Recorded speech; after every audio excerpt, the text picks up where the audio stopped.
ada proses untuk mengolah pikir mereka. Jangan sampai kita hanya yaudah kita masuk kelas, ini materinya, kalau misalkan pas daring ya sudah dikasih materi dalam bentuk video, kemudian materi saja, habis itu selesai dikasih soal, sudah rampung. Tidak hanya itu Bapak Ibu, kita bisa memaksimalkan kesempatan-kesempatan itu, baik itu saat daring maupun saat luring. Kemudian kalau ini pasti sudah bisa dilakukan. Ini sebagai contoh, kalau di sini mungkin ada budaya industri sudah diterapkan dari Bapak Ibu. Sudah. Kebetulan kalau di Jawa itu kan bekerja sama dengan Toyota dan kita menerapkan 5R. Jadi di sana seperti ini kayak jalur hijau itu awalnya ketika ini dibangun anak-anak ya jalannya seenaknya sendiri. Tetapi ketika misalkan si A ternyata memiliki bintang kebaikan dengan kategori mengumpulkan tantangan paling awal misalkan seperti itu. Responnya apa Bapak Ibu? Mungkin itu hanya selembar kertas. Ketika kita refleksi, kita tanya feedbacknya, ternyata mereka, wah saya senang sekali Bu, saya baru kali ini loh dapat seperti ini, sebelumnya saya nggak pernah, padahal saya mungkin sering mengumpulkan lebih awal. Ternyata mereka kadang butuh hal-hal sekecil itu. Minimal saja gini Bapak Ibu, misalkan kalau kemarin kita kan PJJ, kalau di tempat kami masih pakai sederhana dengan Google Classroom, mungkin Bapak Ibu hanya mengatakan, menuliskan terima kasih sudah mengumpulkan tantangan dengan sangat luar biasa. Ternyata mereka membalasnya, wah Bu terima kasih, saya bersemangat sekali mengerjakan tantangannya. Walaupun ya tidak menutup kemungkinan tetap ada peserta didik yang memberikan feedbacknya mungkin negatif. Apakah kita abaikan Bapak Ibu? Jangan, tetap kita tanya. Mungkin ada yang menyatakan, kadang ada yang menuliskan di komentar saya males Bu. Apakah itu berhenti sampai di situ? Tidak Bapak Ibu, saya tanya, kadang saya japri, kamu kok males kenapa? Ternyata HP-nya baru hilang, nggak bisa akses, kemudian mungkin HP-nya jatuh atau tidak punya uang buat beli kuota. Artinya kadang hal-hal seperti itu yang perlu kita lihat masalahnya apa tanpa kita langsung menuduh, mengejudge bahwa mereka itu malas karena tidak mengumpulkan tugas. Kemarin diberi sebuah kenyataan harus PJJ, harus daring, maka yang dimunculkan adalah praktek HBL, Home Based Learning, di mana HBL itu adalah sebuah model pembelajaran yang didesain dengan memanfaatkan lingkungan terdekat peserta didik, yaitu di rumah mereka, di lingkungan mereka itu dimanfaatkan sebagai sumber belajar. Nah, kenapa harus HBL? Karena bisa dilakukan di rumah. Ada aktivitas belajar yang menghubungkan dengan lingkungan mereka, terdekat mereka.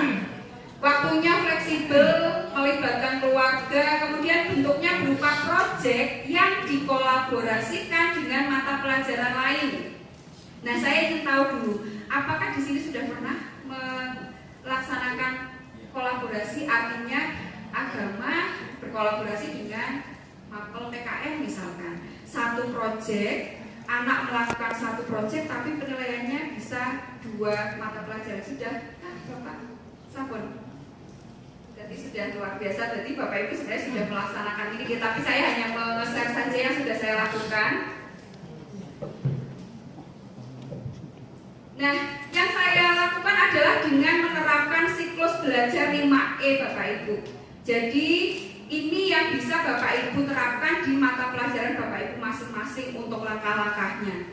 Nah, 5E sendiri itu merupakan model pembelajaran yang berpusat pada peserta didik. Kalau tadi Pak Iwan menyatakan berhamba pada siswa atau student center, nah ini cocok untuk diterapkan ketika kita ingin membuat proyek kepada peserta didik dengan membuat siklus belajar 5E ini.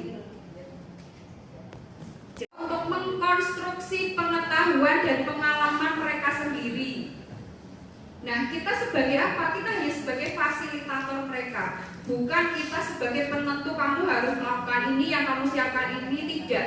Tetapi kita serahkan kepada peserta didik, kita hanya memberikan poin-poin. Oh, ini itu materinya apa, yang kita inginkan itu apa, masalahnya apa dulu. Kemudian mereka merancang dan mencari solusinya.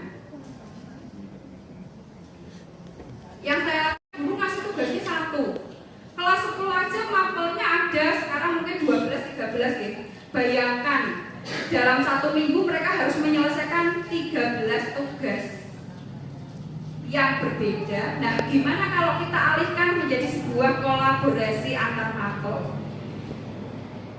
Ini yang saya masukkan di project saya. Jadi nanti akan terlihat mana sih yang saya ajak berkolaborasi ketika saya melaksanakan project ini kepada peserta didik. Yang pertama, Bapak Ibu, yaitu engagement atau keterlibatan peserta didik. Ketika kita memulai sebuah pembelajaran, jangan sampai kita nggak melibatkan mereka untuk masuk ke dalam apa yang ingin kita sampaikan. Sebagai contoh, pada saat itu materi saya adalah tentang indikator alami asam basa. Ada yang basa. Gimana kalau yang agama bisa Bapak Ibu, atau yang listrik misalkan, atau yang mapel lain ini bisa jadi tidak menutup kemungkinan ini hanya bisa diterapkan di mapel yang sains saja. Tidak, tapi yang lain juga bisa. Ajak mereka untuk terlibat secara langsung dengan cara apa? Guru membangkitkan minat atau tadi ketertarikan daya tarik peserta didik dengan topik yang akan diajarkan. Bagaimana peserta didik akan merasa nyambung, akan merasa minat dengan untuk belajar kalau awalnya nggak tertarik dulu, tapi kita ajak dulu biar tertarik. Cari tahu dulu pengetahuan mereka biar mereka itu menyampaikan, oh kamu pernah nggak nemuin ada bahan makanan yang kalau kamu rasakan itu rasanya engagement, terbangun komunikasi di sana. Efeknya adalah ketika saya ngajar, saya kasih tantangan, ternyata peningkatan keterkumpulan tugasnya itu menjadi lebih meningkat. Nah, ini mungkin Bapak Ibu bisa coba. Saya tidak mengatakan bahwa cara ini akan sangat efektif, karena tetap ada peserta didik yang tidak mengumpulkan tugas, yang mengumpulkannya tugasnya terlambat, tetapi presentasenya menjadi berkurang. Dan saya harapannya seterusnya akan menjadi 0% untuk yang tidak mengumpulkan tugas di awal, karena ketika di tengah-tengah peserta didik tidak menjalankan kesepakatan itu, mereka akan ingat prinsip bahwa mereka harus bertanggung jawab terhadap apa yang sudah mereka tulis. Bentuknya bisa macam-macam. Ini saya ajak untuk menyepakati kelas mereka sendiri. Kemudian jangan lupa juga kita tetap menyampaikan materi yang akan kita sampaikan dengan harapan mereka tahu, oh saya itu nanti kalau belajar dari Bu Ana itu yang akan saya dapatkan itu apa saja. Contohnya juga. Yang kedua, Bapak Ibu, adalah eksplorasi. Jadi bagaimana kita mengajak peserta didik memberikan pengalaman yang nyata, tidak hanya teoretis saja.